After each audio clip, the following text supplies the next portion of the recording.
दोस्तों आप यहाँ पर जो ये फराटा फैन देख रहे हैं, इसमें प्रॉब्लम ये है कि ये घूमता नहीं है। जिस कस्टमर का ये पंखा है उसने सोचा कि शायद इसका कनेक्शन से कहीं वायर तो नहीं छूट छाट गया है, तो उसने इस पंखे को पीछे से खोल कर देखा है कि इसमें कहीं वायर तो छूटा हुआ नहीं है। मैं आपको इस तरफ में करके इसे दिखाता हूँ। देखिए, कस्टमर इस तरह से खुला हुआ ही मेरे पास पंखे को लेकर चला आया, तो इसके अंदर में उन्हें कोई वायर छूटा हुआ या टूटा हुआ नहीं मिला, तभी ये मेरे पास लेकर के आया है। तो देखिए, यहाँ पर सारा कनेक्शन बिल्कुल सही तरह से जुड़ा हुआ है। जहाँ पर जो कनेक्शन होना चाहिए वही कनेक्शन यहाँ पर है। ये पंखा आटा चक्की वाले का है, इसलिए इस पंखे में देखिए कितना सारा गंदगी है। तो मैं क्या करता हूँ, यहाँ पर जो इतना सारा गंदगी आप देख रहे हैं, इन सभी गंदगी को मैं झाड़ झूड़ के पहले साफ़ कर लेता हूँ, उसके बाद आपको दिखाता हूँ और आगे बताता हूँ। तो देखिए, मैंने इसे अच्छी तरह से साफ़ सफाई कर दिया। इसके अंदर में काफ़ी गंदगी था, झाड़ते झाड़ते मुझे काफ़ी समय लगा इसे। अब चलिए, सबसे पहले मैं इसका कनेक्शन के बारे में आपको बता देता हूँ और समझा देता हूँ, ताकि आपको आगे अच्छी तरह समझ में आए। तो आप यहाँ पर देखिए, ये कैपेसिटर लगा हुआ है, तो कैपेसिटर के लिए 2 वायर यहाँ पर अलग से ये 2 वायर निकाला गया है, ठीक है। तो ये कैपेसिटर अब देखिए कितने एमएफडी का, आप देख लीजिए, मुझे कमेंट करके ज़रूर बताइएगा कि ये कैपेसिटर कितने एमएफडी का है, ठीक है।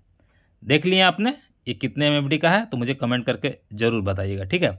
अब यहाँ पर देखिए, जो ये वायर है, इसमें से जो पंखे का अंदर से वायर निकला हुआ है, इसके अंदर से ये 4 वायर है। 4 वायर में जो ये वाला आप वायर देख रहे हैं, ये ब्लू कलर का वायर है। यहाँ पर ये देखिए ब्लू कलर का वायर है। इसमें एक अलग से ग्रीन कलर का वायर इसमें जोड़ा गया है।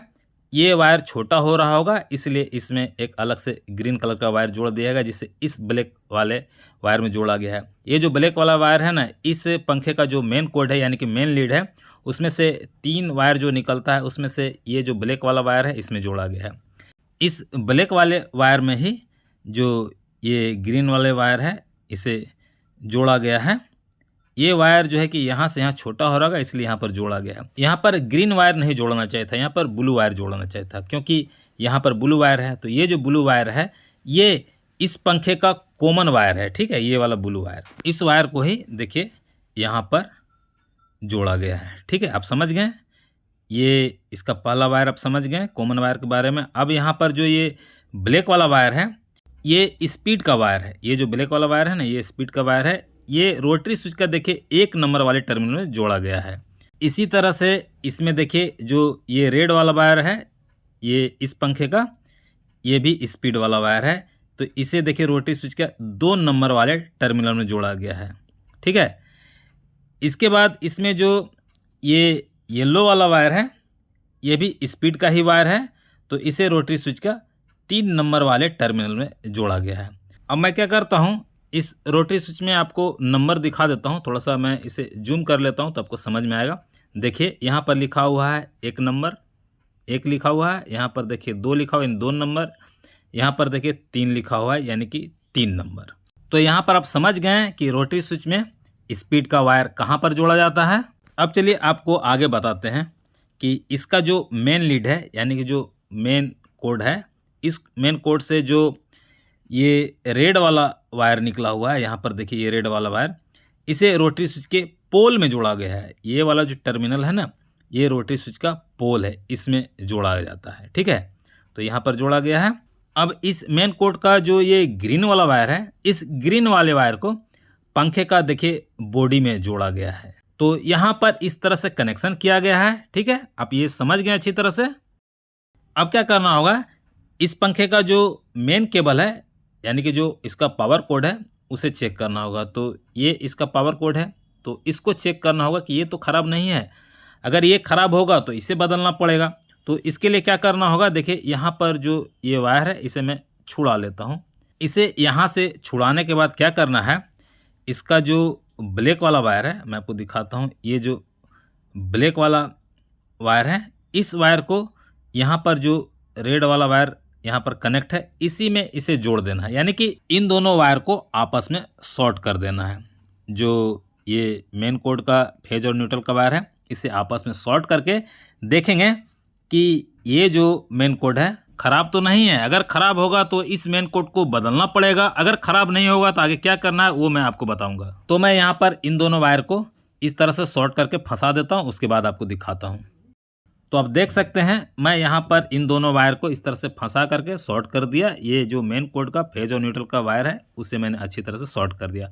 अब मैं क्या करता हूँ, इसमें श्री लाइन देता हूँ। तो देखिए मैं इसका प्लग श्री लाइन में डाल रहा हूँ, तो यहाँ पर क्या होता है देख लीजिए। तो देखिए इसका बल्ब जल रहा है। इसका बल्ब जलने का मतलब है कि जो इसका मेन केबल है यानी कि मेन कोड जो है वो बिल्कुल सही है। अगर इस पंखे का मेन केबल यानी कि मेन कोड खराब होता तो सीरीज बल्ब नहीं जलता। इसका मतलब है कि इस पंखे में कुछ और ही खराबी है। तो देखिए इसमें जो ये रोटरी स्विच है ये खराब होगा या फिर इसके अंदर से प्रॉब्लम होगा।